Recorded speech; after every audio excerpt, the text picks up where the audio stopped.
இந்த வீடியோவில் நம்ம எதை பற்றி பார்க்க போகிறோம்னா, ஆதார் கார்டு வைத்திருப்பவர்களுக்கு மிகவும் முக்கியமான 5 அறிவிப்புகள் வெளியாகியுள்ளது. அது என்னென்ன அறிவிப்புகள் என்பதை பற்றி தான் ஒவ்வொன்றா இந்த வீடியோவில் நம்ம டீட்டெயிலாக பார்க்க போகிறோம். இதில் பார்த்தீங்கன்னா, ஆதார் கார்டு மற்றும் டிரைவிங் லைசன்ஸ் சம்மந்தமாக வெளியான அறிவிப்பு என்னென்னு ஃபஸ்ட்டு பார்க்கலாம். ஓட்டுநர் உரிமத்துடன் ஆதார் எண் இணைப்பது கட்டாயமாக்கிறது. ஆதார் எண்ணை ஓட்டுநர் உரிமத்துடன் இணைப்பதை கட்டாயமாக்க மத்திய அரசு முடிவு செய்துள்ளது. 10 ஆண்டுகளுக்கு முன்பு ஆதார் எண் பயன்பாடு அதிகரிப்பதற்கு முன்னதாகவே பெரும்பாலான ஓட்டுநர் உரிமங்கள் பெறப்பட்டுள்ளன. இதன் காரணமாக தற்போது ஓட்டுநர் உரிமத்துடன் ஆதார் எண் மற்றும் முகவரி சான்று ஆகியவற்றை கட்டாயம் இணைக்க வேண்டும் என்ற உத்தரவு விரைவில் வெளியாக உள்ளது. நெக்ஸ்ட்டு அடுத்த அறிவிப்பு என்னன்னு பார்க்கலாம். இதில் என்ன சொல்லியிருக்காங்கன்னா, child Aadhaar need 2 biometric update சொல்லி மென்ஷன் பண்ணிவிட்டு, குழந்தைகளுக்கு நீங்கள் ஆதார் கார்டு எடுத்திருந்தீங்கன்னா 2 முறை பயோமெட்ரிக் டீட்டெயில்ஸ் அப்டேட் பண்ண சொல்லியிருக்காங்க. குழந்தைகளுக்கு வயது 5லேருந்து 7 வயது ஆகும்போது ஒரு முறை நீங்கள் பயோமெட்ரிக் டீட்டெயில்ஸ் அப்டேட் பண்ண சொல்லியிருக்காங்க. அதேமாதிரியே அதன் பிறகு 15 வயதுலேருந்து 17 வயதுக்குள்ளே போயிட்டு நீங்கள் ஒரு முறை பயோமெட்ரிக் டீட்டெயில்ஸ் அப்டேட் பண்ண சொல்லியிருக்காங்க. இதற்கான டீட்டெயில்ஸ் பார்த்தீங்கன்னா நீங்கள் இசிஎம் மையத்திற்கு போயிட்டு தான் அப்டேட் பண்ணுற மாதிரி. அடுத்த அறிவிப்பு என்னென்னு பார்த்தீங்கன்னா, ஆதார் கார்டு வைத்திருந்தால் 5 லட்சம் வரை இன்சூரன்ஸ் பெறலாம் என்று கூறப்பட்டுள்ளது. 70 வயது மற்றும் அதற்கு மேற்பட்ட மூத்த குடிமக்கள் பார்த்தீங்கன்னா 5 லட்சம் மருத்துவ காப்பீட்டை இலவசமாக பெற முடியும். எவ்வளோ வருமானம் பெறுவராக இருந்தாலும் இந்த காப்பீடு கிடைக்கும் என்று கூறப்பட்டுள்ளது. ஆதார் அட்டை உள்ள அனைவருக்கும் இந்த ஆயுஷ்மான் கார்டு ஆன்லைன் மூலம் விண்ணப்பிக்கலாம் அல்லது கூகுள் ப்ளே ஸ்டோரில் ஆயுஷ்மான் செயலியை டவுன்லோட் செய்து இதில் இணையலாம் என்று கூறப்பட்டுள்ளது. நெக்ஸ்ட் அடுத்த அறிவிப்பு என்னன்னு பார்க்கலாம்.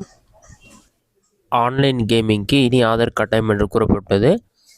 ஆன்லைன் விளையாட்டுகளை ஒழுங்குபடுத்தும் வகையில் விதிகளை தமிழ்நாடு ஆன்லைன் கேமிங் ஆணையம் கடுமையாக்கியுள்ளது. 18 வயதுக்குட்பட்டவர்கள் ஆன்லைனில் பணம் கட்டி விளையாட தடை விதிக்கப்பட்டுள்ளது. பணம் கட்டும் ஆன்லைன் விளையாட்டுகளுக்கு பார்த்தீங்கன்னா ஆதார் அட்டை சரிபார்ப்பு இனி கட்டாயமாக்கப்பட்டுள்ளது. ஆன்லைனில் விளையாடுவோருக்கு ஒவ்வொரு 30 நிமிடங்களுக்கும் எச்சரிக்கை செய்தி அனுப்ப வேண்டும். நள்ளிரவு முதல் அதிகாலை 5 மணி வரை பயனாளர்களை அனுமதிக்கக்கூடாது என்றும் கூறப்பட்டுள்ளது.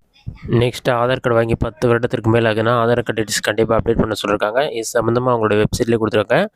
நீங்கள் கூகுள் சர்ச்சில் போயிட்டு மை ஆதார் யுஐடிஏன்னு சொல்லி டைப் பண்ணுங்கள். அந்த மாதிரி நீங்கள் டைப் பண்ணி வைக்க கொடுத்தீங்கன்னா ஃபஸ்ட் எடுத்துனே myAadhar.uida.gov.in ஒரு வெப்சைட் இருக்கும். அந்த வெப்சைட்டை செலக்ட் பண்ணுங்கள். வெப்சைட் ஒரு 5 செகண்ட்ஸில் ஆகும். லோடாகி கம்ப்ளீட் ஆன பிறகு வெல்கம் டு மை ஆதார்னு வரும். இதிலே பார்த்தீங்கன்னா நிறைய டீட்டெயில்ஸ் கொடுத்துருப்பாங்க. ஃபஸ்ட் எடுத்து டாக்குமெண்ட் அப்படின்னு சொல்லிட்டு click here to update your document, proof of identity, proof of address document சொல்லி மென்ஷன் பண்ணிவிட்டு this service is free of cost till 14/6/2025 சொல்லி மென்ஷன் பண்ணியிருக்காங்க. 14/6/2025 வரை தான் டாக்குமெண்ட் அப்டேட் பண்ணுறதுக்கான கடைசி தேதி. அதன் பிறகு நீங்கள் அமௌண்ட் பே பண்ணி தான் அப்டேட் பண்ணணும் மென்ஷன் பண்ணியிருப்பாங்க. நெக்ஸ்ட் பேஜை கிளிக் பண்ணிங்கன்னா நீங்கள் டாக்குமெண்ட் அப்லோட் பண்ண சொல்லியிருப்பாங்க. அதெல்லாம் செக் பண்ணி பார்த்துட்டு click here to submit after click பண்ணிங்கன்னா நெக்ஸ்ட் ஒரு 5 செகண்ட்ஸ் ஆகும். அதில் போய்ட்டு ஆதார் நம்பர் என்டர் பண்ணி கேப்சா என்டர் பண்ணி லாகின் வித் ஓடிபி ஆப்ஷனை கிளிக் பண்ணிங்கன்னா ஓடிபி வெரிஃபை ஆகிடும். ஓடிபி வெரிஃபை ஆன பிறகு உங்களோட ஆதார் கார்டில் இருக்க டீட்டெயில்ஸ்லாம் ஷோ ஆகும். அதில் நீங்கள் கரெக்டாக இருக்கான்னு செக் பண்ணி பார்த்துட்டு அவங்க கேட்டிருக்க டாக்குமெண்ட் மட்டும் அப்லோட் பண்ணி சப்மிட் பண்ணுற மாதிரி இருக்கும். இதுதான் டாக்குமெண்ட் அப்டேட் பண்ணுறதுக்கான மெத்தட். அவங்க மென்ஷன் பண்ணுற டேட்குள்ளே நீங்கள் கண்டிப்பாக டாக்குமெண்ட் அப்டேட் பண்ணிடணும். இதுதான் ஆதார் கார்டு வைத்திருப்பவர்களுக்கு அடுத்தடுத்த அறிவுகள். இந்த வீடியோ உங்களுக்கு யூஸ் பண்ணிக்கிறேன். இந்த வீடியோ பிடிச்சிருந்தா லைக் பண்ணுங்கள். ரெசிடென்ட் கமெண்ட்ஸில் கமெண்ட் பண்ணுங்கள்.